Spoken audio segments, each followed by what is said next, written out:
Welcome, everyone, to the Northland Post-Message Podcast, where we take a little bit of time each week to sit down and look at each week's message. And today is a little different because I don't have Dave with me, even though he's the one that brought the message this last week. I actually have Jonathan, and then something we've been wanting to do for a little while is get Dani on the podcast today. So welcome, Dani. Woo, thanks. You feeling okay? Feeling great. Let's do it. All right. Well, Dani and Jonathan are two people I get to work alongside with each week.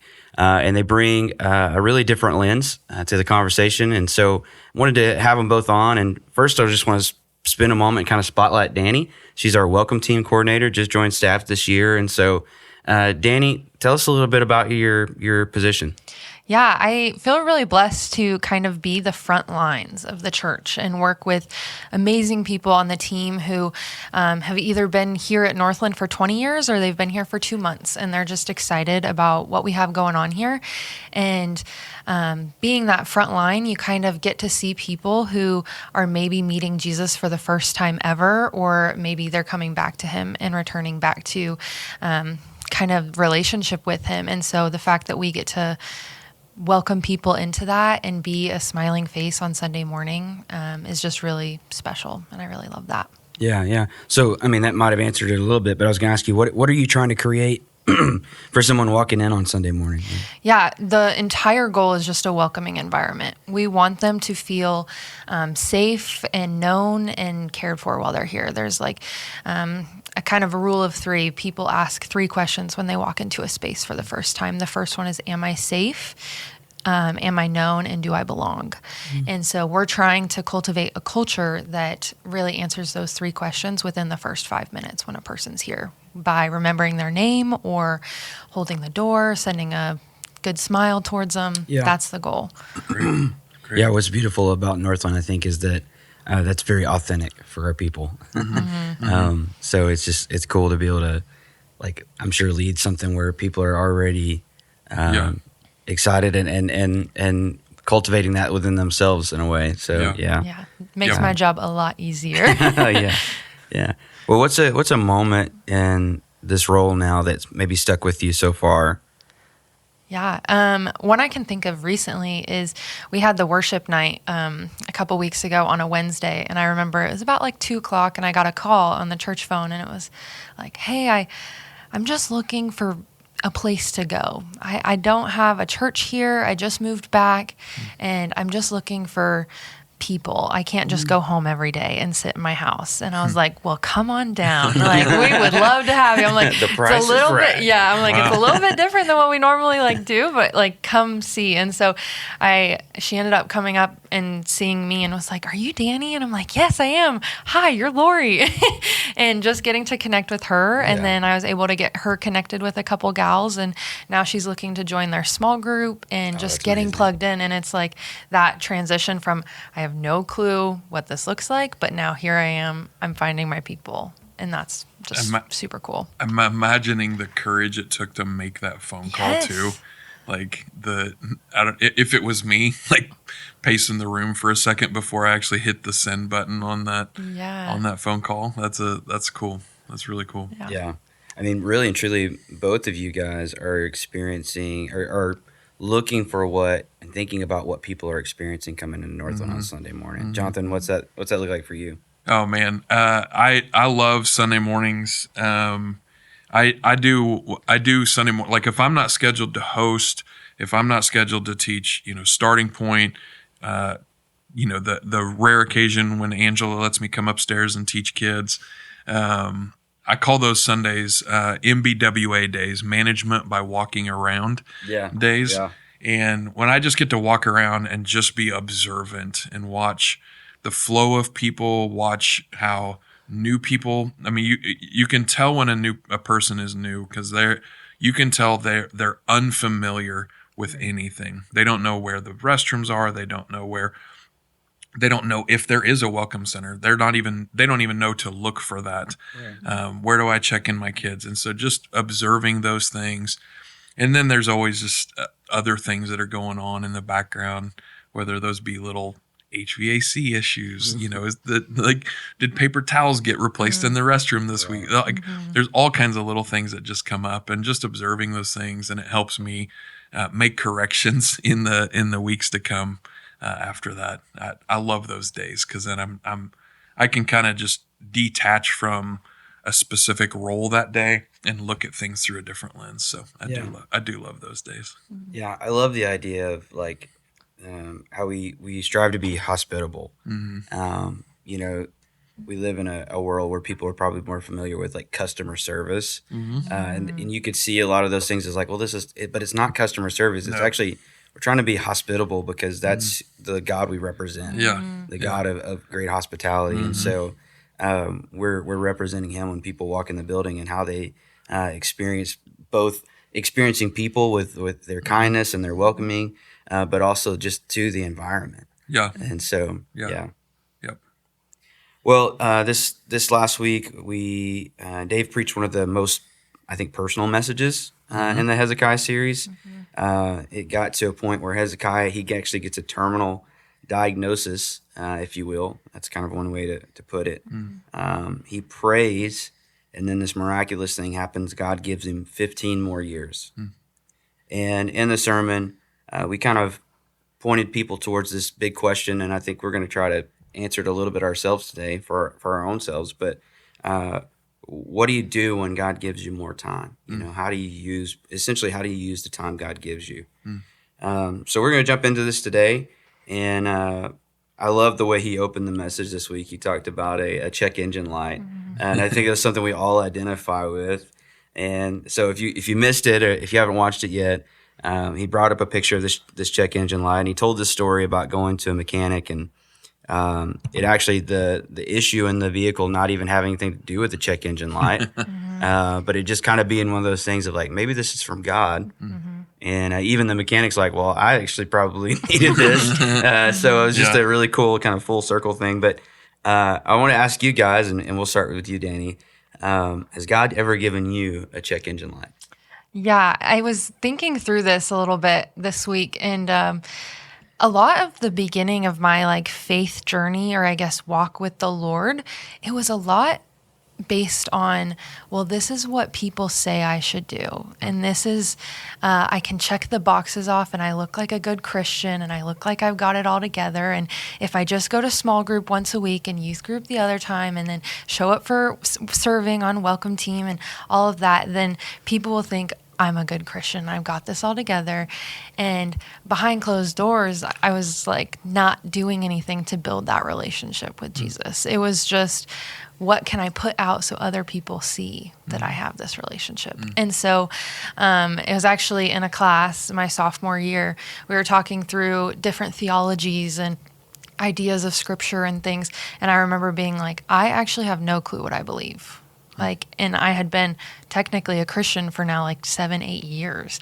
And I was like, I don't know what I truly believe. And it was that, like, I felt like a Pharisee in that moment of like, I have the knowledge and I've done the serving and the what's seen as right, but I don't know if I know Jesus. And so I remember going to my professor and being like in tears, sobbing. He was like, whoa, what's going on? Are you okay? And I'm like, no, I don't know. And so that was kind of the breaking point of you can't keep doing this and walking this and not having relationship. You're going to burn out, and also you have no foundation to lay on. And so it was one of those like, okay, I got to switch this around. I'm going to start building relationship rather than this like religion aspect of it. So yeah, that's really good. Something I tell my team often is God's more concerned about what he's doing in you than what he's trying to do through you. And so, for my team, there's a lot of, stage time and, things up front, but more than any of those things that God is using them to do, he's more concerned about what he's working in them and growing them and making sure that they know him. And so, I think that's a really awesome story where you kind of realize that and wake up to that. And definitely I identify with that a lot. Jonathan, what about you, man?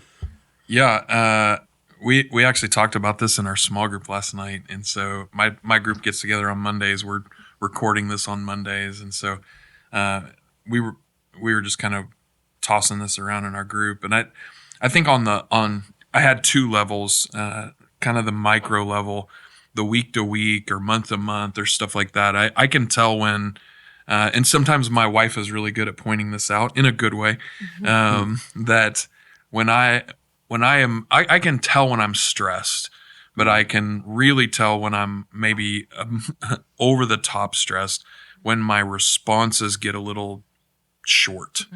My reaction to things is a little bit more heated or grouchy or on edge. And my wife can just kind of gently nudge me and be like, that was a little edgier than you usually are.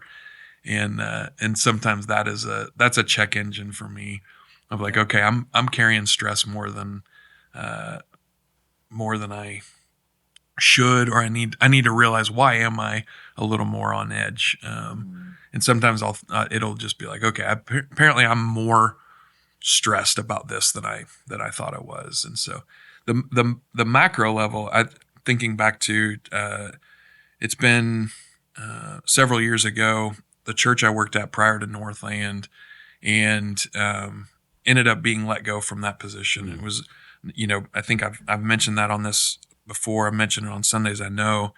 And it wasn't, there wasn't a character failure. There wasn't a moral failure. There wasn't anything like that. And there wasn't anything really like major, like that I wasn't doing my job description or anything like that. It was just, came down to chemistry. But in that time, I spent about 18 months between that place and here, and not on a church staff, just attending church, being just a part of my family, have no tie to a role within a church. I'm just going to work, doing odd jobs, working on a farm, printing Christmas cards. I hate Christmas cards. And so I think God was trying to tell me something there. We're going to have a conversation about you and Christmas on the podcast. I don't think people fully understand. I love Dani Christmas. There's some things, there's just some extra things that like, we don't need to go into that.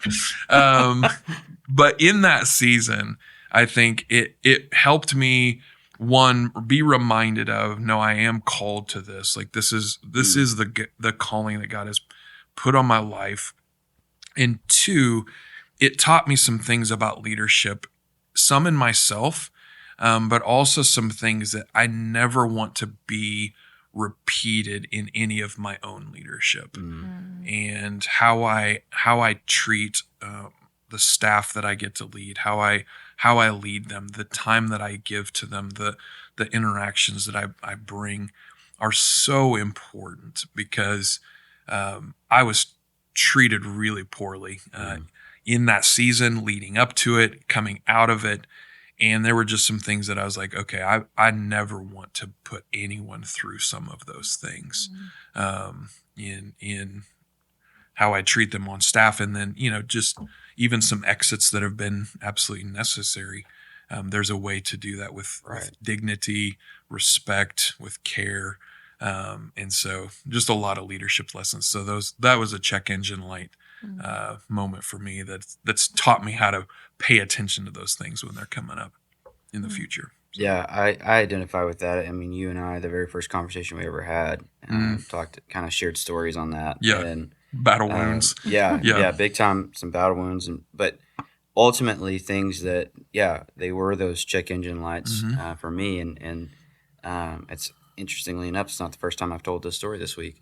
But before I came here, was just in a season of not really serving in ministry, vocationally anyway, and just kind of had been through enough stuff that I was curious and thought that maybe I wouldn't do ministry anymore. And so some circumstances happened and some things happened, and it just kind of led Caitlin and I both to just be like, okay, what in the world is happening right now? And that led to just a drop of the, I guess, the Spirit speaking to me one day and going, this is who you're called to be. And I looked at my wife and I just said, I think I've got one more church left in me. And her eyes, went as big, big bug eyes, like, what? I can't believe you're saying this, because she was even to the point of like, I don't think he's going to do this. And so,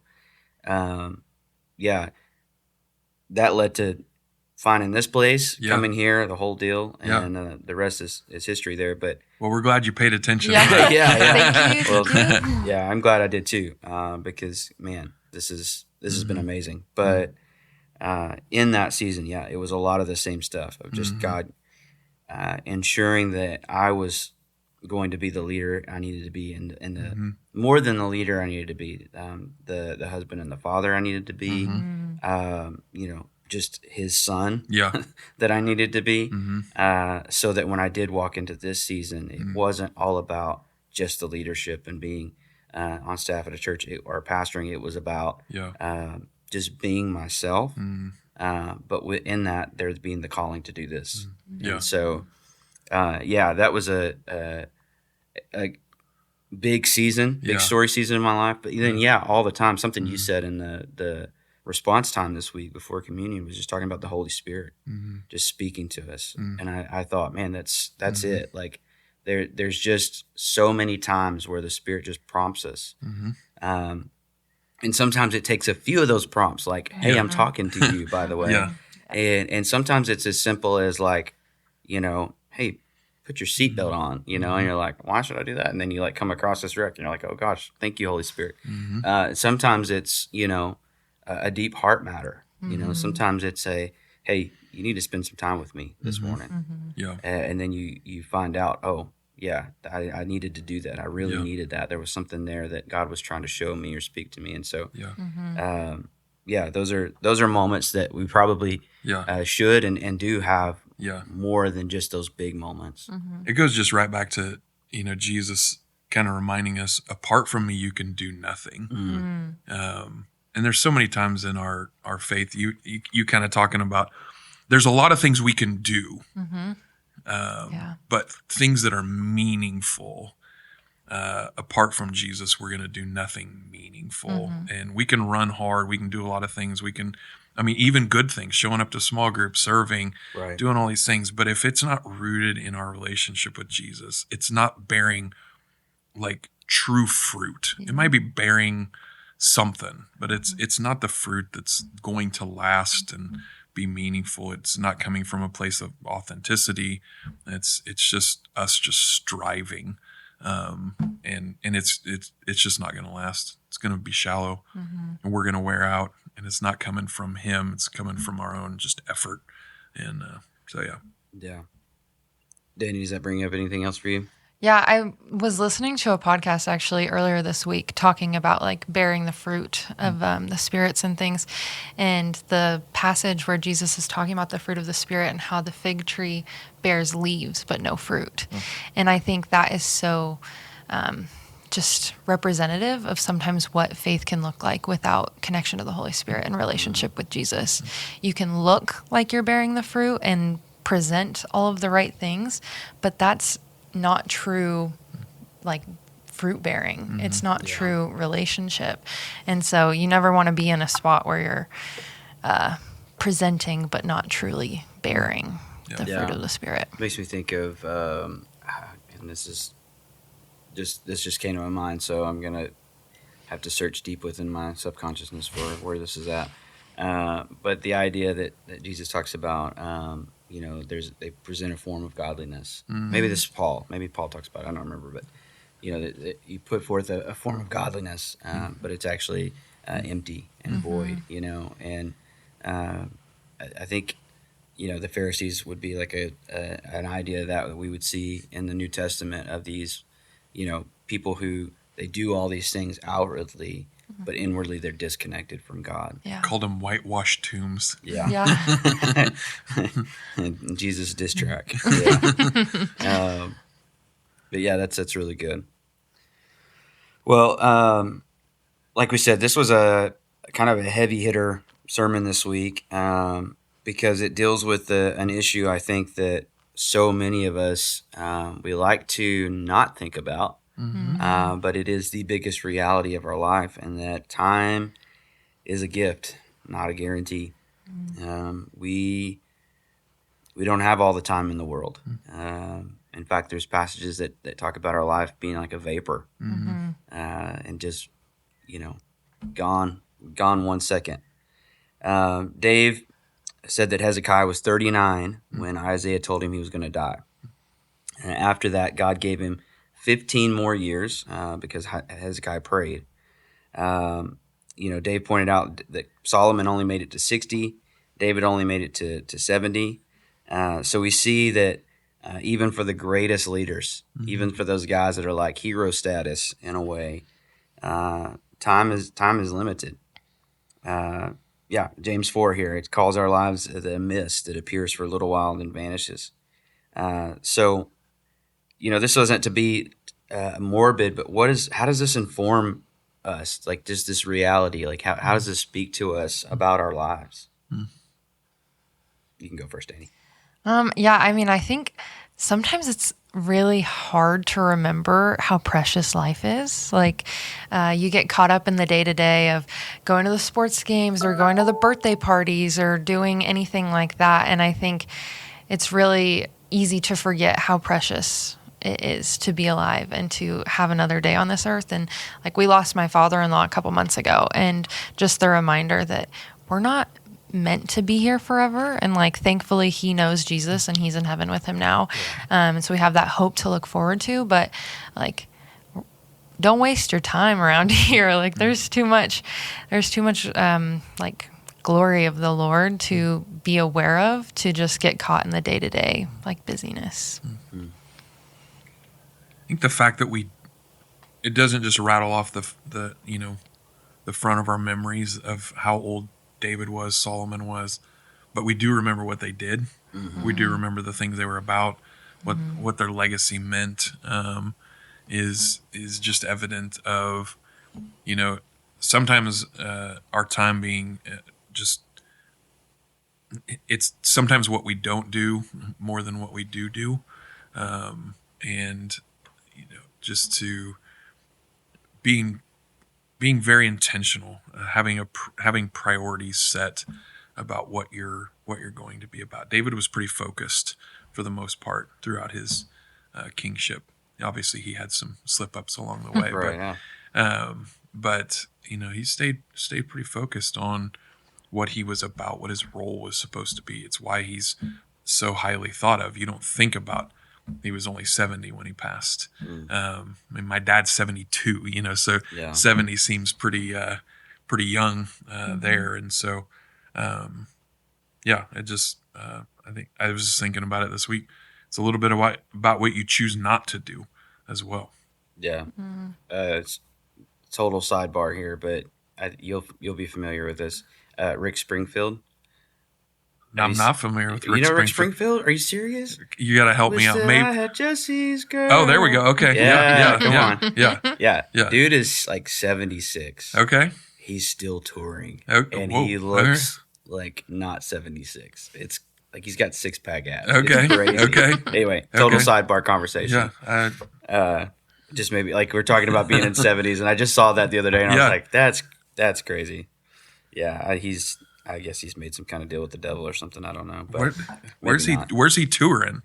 I don't. It's all over. Okay. Yeah. So somebody just like shared something the other day. Is like, this dude's gonna be 76 next week. And apparently, I don't pay attention to the concert. Yeah. Circuits. Anyway, I like that song. Good song. It's a good song. Yeah. Dave said something in the sermon that stuck with me. He said he told his kids that if he dies young, the one thing he wants them to do is to not stop believing in Jesus. What kind of legacy thinking, or how does legacy thinking like that look for you guys personally? Yeah, man, I have two kids who, one just graduated, one's getting ready to be a senior. We just did senior pictures last week. It's feeling real here, and we'll go to camp. I get to go to camp with my daughter. Not her last camp, but one of her last camps, and not really with her, just watching her from a distance. She's off running with friends and leaders and that, but. And then we go on a family vacation. And last summer, we did a family vacation, went fishing up in Minnesota, much more my son's, game, thinking this could be, not is going to be, but could be one of the last vacations we take as a whole, as a group of 4. And then we're actually taking one in a couple weeks, heading down to Gulf Shores, Alabama, Orange Beach. Down in your neck, your neck of the woods. Go sit and sweat in the sun. So, but my son's going with us, and so it'll be all 4 of us again, and just looking forward to that time. More and more, I value those moments and don't take them for granted. One of my favorite times of the week is on a Sunday. About the only time we can get our whole family all together for a meal together is Sunday after church. My son works evenings. He works second shift at a company, so from 3 p.m. to 1 a.m. And so sitting down for a meal just isn't in the cards, except for Sunday after church. And so we went to a restaurant this week, finished up our meal. We sat for 30 minutes after we were all completely done eating, just chatting and talking about life. Total different phase of life. Oh man, we're trying to get out of that restaurant as quick as we can. It'll change, man. You'll hit a moment where it's like, oh man, we just had a relaxing moment, and you won't even know it happened until it happened. And so, man, those are they're life-giving to me. I hope they're life-giving to my kids, but just getting to speak into their lives. I mean, even talking practically about, my son's trying to buy a car. It's his own car purchase type of thing, and introducing him to, how people aren't always going to put out there what's actually, true on the car, those types of things, and talking through those things with them. And I don't know, just feeling a little bit nostalgic as we head into this last little bit with them. So I kind of had a realization this last week.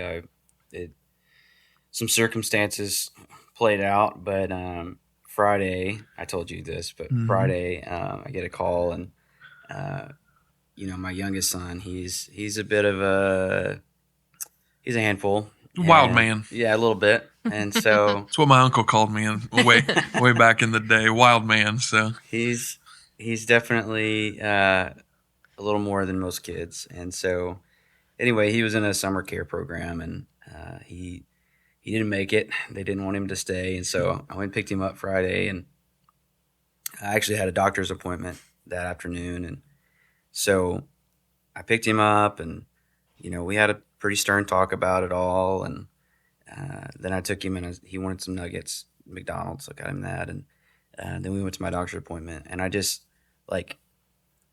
that afternoon with him being there, I was frustrated a little bit, but at the same time, I was like, you know what? This is actually a kind of a blessing, because he needed time with me. Yeah.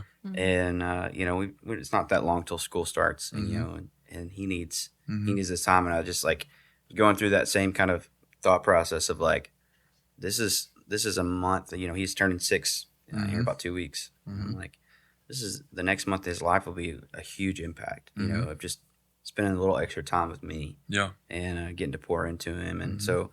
Yeah, I thought that's, and what a privilege that I get to do that, And so, that's, and then I think about my daughter who's going to student camp for the first time this year. Heading off to middle school. Yeah, which is crazy. My wife and I, we met interning for student ministry, and I'm like, this is crazy. The 2 kids that met interning for student ministry now have a kid that is going to student ministry. It's just... wow. How do you get there? But, and just praying, we've just been praying fervently, Lord, let her experience you we did. Yeah. In those moments, and just pull on her heart in that way. And so, I think it just, this week for me was just a reality of we get this time, this little bit of time to invest in our families and our less time usually to invest in our kids than our own life, because like you said, they move on to the next stage of life, and then there's that much less time that we have to invest in them and to point them to Jesus and to demonstrate for them what it looks like to live as a follower of Jesus. And so I want to brag a little bit on one of our elders. this week they're having what's called cousin camp at their house. And they've got all the grandkids at the house. And we had an elder meeting this last Thursday. And, I was like, man, none of my grandparents, just the level of intentionality that he and his wife are taking to create, they're going to create fun experiences. These grandkids are going to tell stories about this week for the rest of their lives, but they have Bible stories that they're going to weave into the whole week of time where the grandkids are there. And I was like, good job. That they will remember this week for the longest time. And they're going to share funny stories about how weird grandma and grandpa did this little thing and that thing. But it's just going to be those memories that you created and the investment that you're making in that little bit of time, 1 week. High energy, I'm sure, and they'll need a good nap at the end of that week. So, for sure. But yeah, I thought that was really cool. They've got shirts printed up for cousin camp. It's a whole thing. How do I get an invite? Yeah, cousin camp. I'll give you their numbers. I'm from Arkansas, so cousin camp sounds a little bit odd, but anyway. It's a different meaning here in Kansas. Oh man, we better move on. Dani, I want to ask you this question. If you just be honest with us for a little bit, what's something that you keep telling yourself, I'll get to this, but just haven't yet?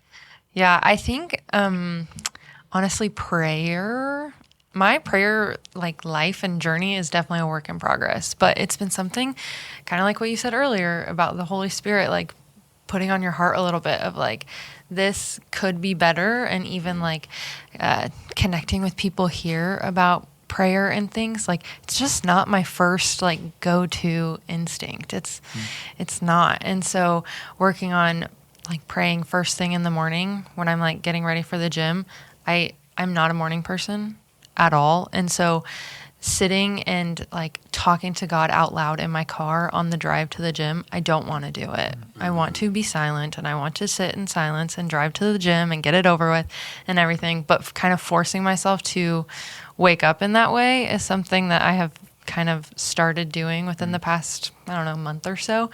And I know it starts my day off better, but it's not something that I'm good at doing, and I definitely put it off.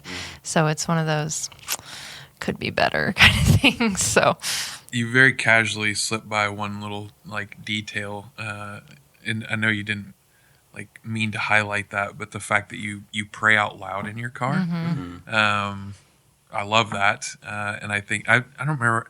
I was having this conversation with someone the other day. We were just talking about how distracted we can get in prayer, how easily it is to get distracted, and I've found that myself. If I'm in a place where I can speak it out loud, it really helps me to stay engaged, not mindlessly bunny trail, because I can do that real fast. But if I'm actually verbalizing my prayers, it helps so much. So I love that. Love that you do that. You probably look like the crazy lady as you're talking to yourself in the car if people see you. I have to do it out loud. Or I start thinking, okay, I have to do this when I get to work, or we're going to this thing on Wednesday night. I do that. And so I have to do it out loud or it will not happen. And so I hope people think I'm just singing along to a song or something. But I think I've heard this said before. I don't know who. I think it was actually a really old preacher, maybe George Whitfield or somebody. But they said about praying out loud was this idea that when we pray out loud, we're actually behaving like we believe God is real and can hear us, versus just praying in our head. I thought that's really, really powerful. Something good. I do, I've been doing more so lately. Is I've just got a little journal book with me, and I'm terrible at being consistent about journaling or anything like that. But one day I just kind of I wrote a little date in there, and then I wrote something down, and when I got done, I was like, that was actually kind of a prayer. And then from then on, I just kind of every day I get through with my Bible reading, and I go, okay, here's another date, and I just put a prayer. And sometimes it's attached to the scriptures I just read. Sometimes it's just, and what I've learned to do in there is just not be afraid to actually ask God for something, because that's something I think is difficult sometimes for me, is to go, can I even ask God for this? Because maybe he's doesn't want to do that for me or whatever, and it's like, just ask. It's kind of this mantra I've taken on, and so actually here a couple weeks ago I wrote something down in there, and it was actually something like my family. It was something important for my family. We really needed kind of an answer in a certain area, and literally like the next hour, my wife sends me a text, and it's like an answer to this prayer, and I like sent her the journal, like the little 3 sentences she was like, oh my gosh, this is amazing. Like, wow. And so, it's for me that's been the thing, is just kind of write it out. And, cause usually I'm like, to be honest, I'm probably sitting in Starbucks in the morning maybe. So, so I'm not going to pray out loud in Starbucks, but that's a place to write it down. And so, speaking of prayer, that actually segues perfectly into this next part, which is there's this big moment in the story where Hezekiah goes, hang on a second, I'm gonna die, wait a minute, and he takes it to God. Dave describes it as this, where Isaiah's barely out the door, and God stops him and says, go back, because I've heard this prayer and I've seen Hezekiah's tears, and I'm going to give him 15 more years. And so I want to just talk about for just the next little bit, this fact that Hezekiah knows where to take this, and then hearing God's answer in that. And so maybe you guys have a story of that in your own life, or just something from this that maybe spoke to you. But I wish I was better at this. I tend to, with the big things, I tend to take those to God pretty quick.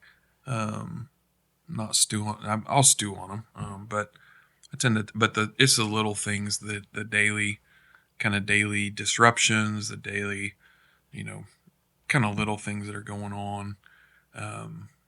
As simple as I mentioned my son buying a car, like just praying about those life decisions that seem inconsequential, but they do have life consequences later on. And so I can remember back way long, several years ago, Jess and I were first married, just moved to a brand new place, moved to Indiana. We hadn't been there very long.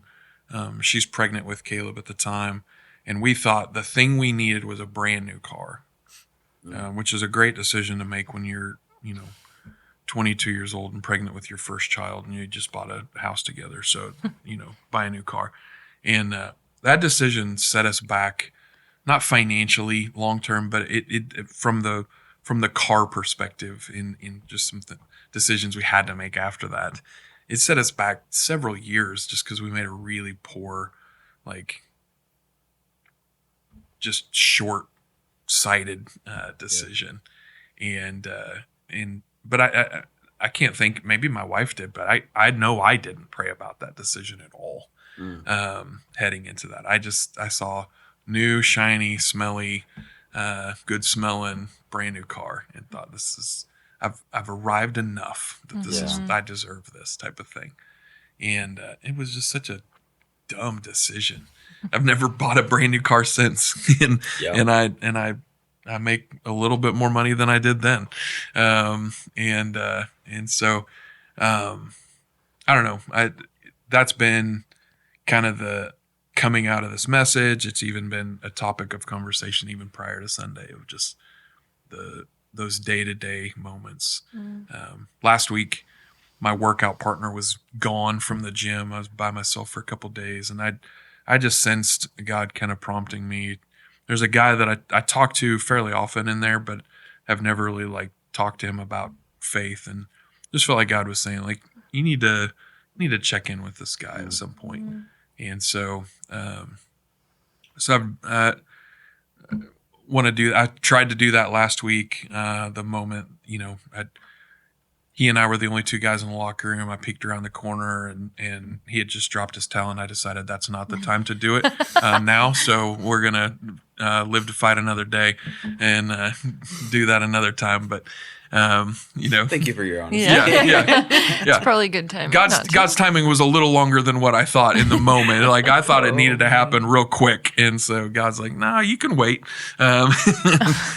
Take some time, build that relationship. That's why we have the podcast, because you can't tell these kind of stories. You can't tell that from stage. Well, you can, but it's a little different. Get a couple weird looks. Yeah, so. Yeah. Oh, man. What about you, Dani? Yeah, I've had the opportunity actually to see like the healing work of the Lord by people laying their hands on someone who's sick. And I was listening to a video the other day that was talking about how they had been praying for healing for their mother that had cancer. And they had been constantly praying and lifting it up. And it just wasn't going anywhere. The cancer was still there. But this other, I think it was a couple, they had done the healing hands prayer, laying hands on, I think it was the wife that had a similar cancer or something. And then this terminal cancer that was never supposed to have gone away disappeared from the wife. And the original person who her mother was sick was like, God is still good when he answers their prayers and not mine. And I think sometimes it's so easy to get caught up in, well, if God's not answering my prayers, then what's the point of praying? And it's like, well, God is still good. He is still answering prayers. He is still doing things. And sometimes he's not going to answer our prayers in the way that we want him to. And that's a hard realization to come to. And I say that as someone who, my grandpa has cancer, and I've been praying over that for forever. And he unfortunately doesn't know the Lord. And so praying even more so of that. And God is still good if that prayer is not answered. And so that's one of the things that I've been processing through. And I've seen healing work from the Lord of people being healed. And also just speaking of youth camp, children coming to know Jesus for the first time and the prayers that come with that. And I've seen the goodness of the Lord and how he works through prayer through that. And even if my prayers are not answered, he's still good. And coming to terms with that a little bit. Wow, that's really, really good. That actually, I wanted to kind of bring this up was, what do you think? Why do you think people struggle to ask for prayer when they really need it? We don't like to be a burden, and I don't know. For me, I see a lot of people are busy doing their own thing, and so I hate to add to their things. I hate to, and I see that with other people. I didn't want to be a burden. Sometimes I hear that. I knew you're busy. I knew you had a lot going on. I'll hear that from time to time. And so I think people just don't want to be a burden when they don't ask. Yeah. I think also there's I don't know if embarrassment's the right word, but we kind of live and we don't want anyone to know that we're struggling. Sure. And so I think sometimes it can be, well, I don't want people to know that this is what I'm dealing with, so I'm just going to keep it to myself. But then I think you're limiting the ministry that other people can do. If you're not giving them the opportunity to see and experience Jesus in this way, to pray over you, can be really hard, but you don't want people to know what you're going through because you want to look like you have it all together, I think. And it's easy to walk through life without that, but community is one of the greatest gifts that the Lord gives us, I think. And so offering prayer while hard and you maybe don't want people to know is so valuable. Yeah. I think from my own experience, and then I've experienced this with people in the last several years of ministry and talking with people, but there's this kind of shadow and doubt within their minds many times that God actually wants to hear that prayer, cares about it, can do something, will do something. Maybe more so will he than can. Yeah. I think most people believe God can do anything. The idea of nothing is impossible with God is an easier pill to swallow than just asking him, will he do it? Does he want to do it? And I think what you were talking about a while ago about you see so many people who they get their prayers answered, and you see people who they don't, or at least not in the way that they wanted it. And I think so many times, probably our fault here is that we try to play God in that. And so, I don't want to pray about this thing or ask for prayer on this thing because, I don't want to be disappointed. Yeah. I don't want to set myself up for disappointment in God. And I mean, I've been there, done that. I think we don't have time for a big story here, but just I've seen that in my own life of like walking through things and going, God, if you, in essence, if you could take this cup from me, that'd be great. Yeah. I don't think I can bear this. And then there's been seasons in my life where, God has heard that prayer and has worked in a miraculous way. And then there's been seasons where I've just had to walk through it. Through that, I've learned God was with me. He never leaves me, never forsakes me. That's true of his nature, who he is. I love what you said about he's good, though.